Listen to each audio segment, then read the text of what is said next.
Good afternoon students, आशा करी तुम्हारा सकले भालो आछो। आमी स्पंदन कलेज अफ एडुकेशनेर एकजन अध्यापक तापस कुमार पाल। आज डीएलएड सेकेंड ईयर थेके पैडागोजी अक्रॉस कारिकुलाम तो सीसी 04 एर यूनिट 8 थेके 5 नम्बर क्लास करब। पूर्वेर क्लासे तुम्हादेर वार्षिक पाठ परिकल्पना सम्पर्के आलोचना करेছিলাম এবং একটি वार्षिक पाठ परिकल्पना नक्शा देखानो হয়েছিল। आज दैनिक पाठ परिकल्पना बा मैक्रो लेसन प्लान सम्पर्के आलोचना करब। एर प्रयोजनीयता की ए सम्पर्के एवं उत्कृष्ट पाठ परिकल्पनार की गुण थाकबे। दैनिक पाठ परिकल्पना बोलते तोमरा बुझते पारछो व्यक्त पाठ्यिका जेटा मैक्रो लेसन प्लान। এই দৈনিক পাঠ পরিকল্পনা কি করে না শিক্ষক মশাইকে কোনো একদিনের একটি ক্লাসের একটি নির্দিষ্ট সময়ে তিনি যে পাঠটি শিক্ষার্থীদের সামনে তুলে ধরবেন তার পূর্ব পরিকল্পনা করা থাকে এই দৈনিক পাঠ পরিকল্পনায় বা ম্যাক্রো লেসন প্ল্যানে। অর্থাৎ তোমরা আগের ক্লাসগুলো মনে করো যে বার্ষিক পাঠ পরিকল্পনায় তিনটি পাঠের মধ্যে যে কোনো একটি পাঠকে নিয়ে করা হয়েছিল কি প্রথম পর্বের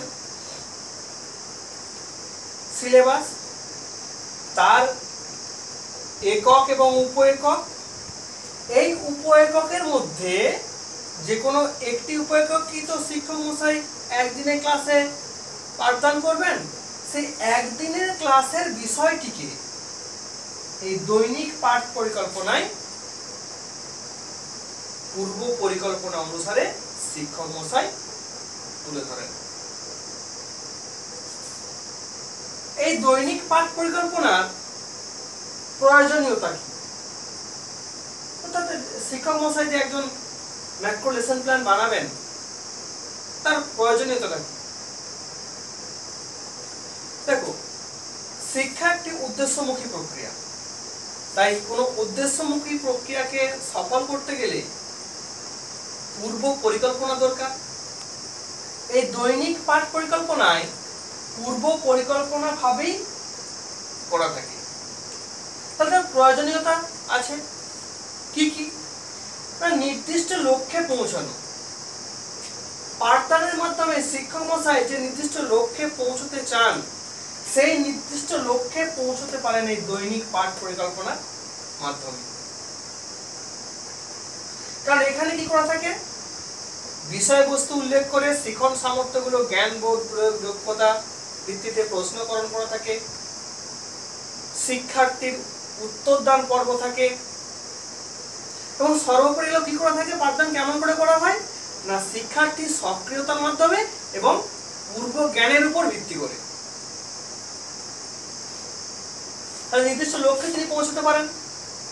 টিএলএম সংগ্রহ অর্থাৎ কি, শিক্ষক মশাই ক্লাসে টিচিং লার্নিং মেটেরিয়াল সহজে শিক্ষাদান করেন, শিক্ষা সহায়ক উপকরণগুলি সেটা যদি পূর্ব পরিকল্পিত হয় তাহলে তিনি আগে থেকেই সে সমস্ত টিএলএম গুলি সংগ্রহ করে রাখতে পারেন, সেক্ষেত্রে তার সুবিধা হয়।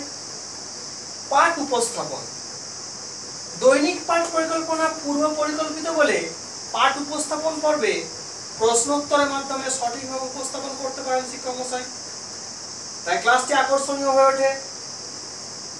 শিক্ষার্থীদের সক্রিয়তা, অর্থাৎ শিক্ষার্থীরা সক্রিয় থাকে, কারণ শিক্ষক মশাই পাঠদানের সময় কি করেন, তিনি পূর্ব পরিকল্পনার উপর ভিত্তি করে শিক্ষককে উৎসাহ দানের মাধ্যমে পাঠদান করেন, তাই স্বাভাবিকভাবে শিক্ষার্থীরা সক্রিয় থাকে। তারাও বিষয়টি পূর্ব থেকে জানতে পারে বলে আগ্রহী হয়। বৈচিত্র্যপূর্ণ পাঠদান, দৈনিক পাঠ পরিকল্পনা পূর্ব পরিকল্পিত বলে শিক্ষক মশাই ক্লাসে শিক্ষা সহায়ক উপকরণ এবং যথাযথ পদ্ধতির মাধ্যমে বৈচিত্র্যপূর্ণ এবং চিত্তাকর্ষক ক্লাসটি করতে পারেন। সর্বোপরি কি শ্রেণী শৃঙ্খলা বজায় থাকে, অর্থাৎ যে ক্লাস মেনটেনেন্স। দেখো একটি ক্লাসে কখন ছেলেদের মধ্যে শৃঙ্খলার অভাব কখন হয়? যদি তারা পাঠটি সঠিকভাবে বুঝতে না পারে। কিন্তু শিক্ষক মশাই যদি উপযুক্ত পরিকল্পনার মাধ্যমে পাঠটি শিক্ষার্থীদের সামনে সহজভাবে তুলে ধরেন এবং পূর্বজ্ঞানের উপর ভিত্তি করে, সেক্ষেত্রে শিক্ষার্থীরা সহজেই আকৃষ্ট হয় ক্লাসটির প্রতি, তারা মনোযোগী হয়ে ওঠে এবং মনোযোগী হয়ে উঠলেই শ্রেণীর শৃঙ্খলা যথাযথভাবে বজায় থাকে। এই গেল প্রয়োজনীয়তা। এরপর আমরা কি আলোচনা করব? এরপর আমরা আলোচনা করব উৎকৃষ্ট পাঠ পরিকল্পনার কি কি গুণগুলি থাকবে। যে একটি উৎকৃষ্ট পাঠ পরিকল্পনা, তার মধ্যে কি কি গুণাবলী থাকবে। কি কি থাকবে? শিখন সামর্থ্যগুলি উল্লেখ থাকবে। তো শিখন সামর্থ্যগুলি বলতে জ্ঞান, বোধ, প্রয়োগ, দক্ষতা, এই ধরনের যে প্রশ্নগুলো, সেই প্রশ্নগুলো থাকবে। পূর্বজ্ঞানের ভিত্তিতে পাঠদান করা হবে, কারণ পাঠদান পূর্ব পরিকল্পনা ভিত্তিক। পূর্বজ্ঞানের প্রয়োজন হয় কেন না, যদি কোনো একটি পাঠকে শিক্ষক মশাই কোনো ক্লাসে সম্পূর্ণ নতুনভাবে শুরু করেন, সেক্ষেত্রে কি হয়? শিক্ষার্থীরা মনোযোগী হয় না। কারণ কি? সম্পূর্ণ অজানা বিষয় তারা সহজে বুঝতে পারে না, আর বুঝতে না পারলেই তারা সেগুলো গ্রহণ করতে পারে না।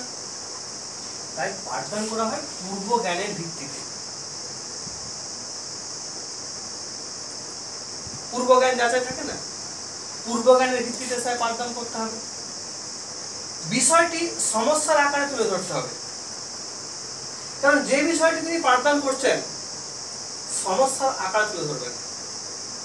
সমস্যার সমাধান করবে কে? শিক্ষার্থীরা। কার সহায়তায়?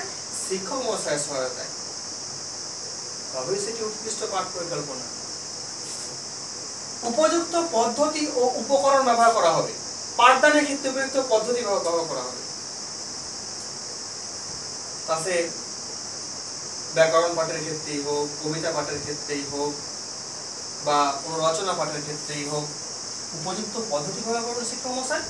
এবং যে টিএলএম, টিচিং লার্নিং মেটেরিয়াল, এবং সেই মেটেরিয়ালগুলি থাকবে। শিক্ষার্থীর সক্রিয়তা, তো শিক্ষার্থীকে সক্রিয় করে তুলতে হবে শিক্ষক মশাইকে, কারণ শিক্ষার্থী ইনঅ্যাক্টিভ থাকে, তাহলে সে পাঠটা উপযুক্তভাবে নিতে পারবে না, বুঝতে পারবে না। তাই শিক্ষার্থীদের সক্রিয় করতে হবে প্রশ্নকরণের মাধ্যমে, একাধিক প্রশ্নকরণের মাধ্যমে উৎসাহিত করতে হবে। পাঠ পরিকল্পনা নমনীয় হবে, অর্থাৎ কিনা পাঠ পরিকল্পনা নমনীয়তা থাকবে। অর্থাৎ শিক্ষক মশাই যদি মনে করেন যে পাঠ পরিকল্পনাতে কিছু পরিবর্তন করতে হবে, তাতে যেন করতে পারেন। আর কি? তাৎক্ষণিক মূল্যায়নের ব্যবস্থা থাকবে, অর্থাৎ পাঠের সাথে সাথে তাৎক্ষণিক মূল্যায়নের ব্যবহার করবেন শিক্ষক মশাই তার ফিডব্যাক নেওয়ার জন্য। এইসব গুণগুলি থাকলেই তবে সেটি উৎকৃষ্ট পাঠ পরিকল্পনা বলে গণ্য হবে। ঠিক আছে।